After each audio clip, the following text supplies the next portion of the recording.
Hi friends, നമുക്കാണെങ്കിൽ ഇന്നൊരു മത്തങ്ങക്കറി recipe നോക്കാവേ. അമ്മയാണ് വെക്കുന്നത്. നമ്മൾ വീട്ടിൽ തന്നെ കൃഷി ചെയ്ത മത്തങ്ങയാണ്. നമ്മളാദ്യം മത്തങ്ങ വേവിക്കാൻ വെച്ച് ഉപ്പും വെള്ളം ഒഴിച്ചാണ് വേവിക്കാൻ വെക്കുന്നത്. പിന്നെ തേങ്ങയ്ക്കുള്ള അരപ്പ്, തേങ്ങ, ചെറുള്ളി, മഞ്ഞൾപ്പൊടി, കൊച്ചുള്ളി ഇത്ര ഇട്ട് അരച്ചെടുത്തു.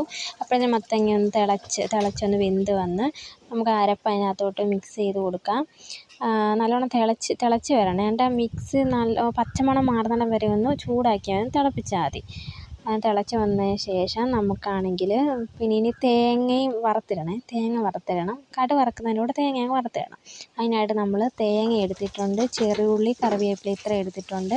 നമ്മൾ ചീഞ്ചട്ടി വെച്ചിട്ട് കടുകിട്ടൊന്ന് പൊട്ടി വരുമ്പോഴത്തേന് നമ്മളെടുത്ത് കൊച്ചുള്ളി എല്ലാം ഇട്ട് കഴിഞ്ഞ് തേങ്ങ, കറിവേപ്പില എല്ലാം ഇട്ടൊന്ന് മൂപ്പിച്ചെടുക്കണം, ഒന്ന് വറുത്തെടുത്തതിന് ശേഷം നമ്മൾ ആ കറിയിലോട്ട് ഇട്ട് കൊടുക്കണം.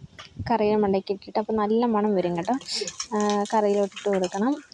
നമ്മൾ വിറകടുപ്പിലാണ് വെക്കുന്നത്. അങ്ങനെ കറി റെഡി ആയിട്ടുണ്ട്. നമ്മൾ തേങ്ങയെല്ലാം ഇട്ട് ഒന്ന് ഇളക്കി കൊടുക്കണം.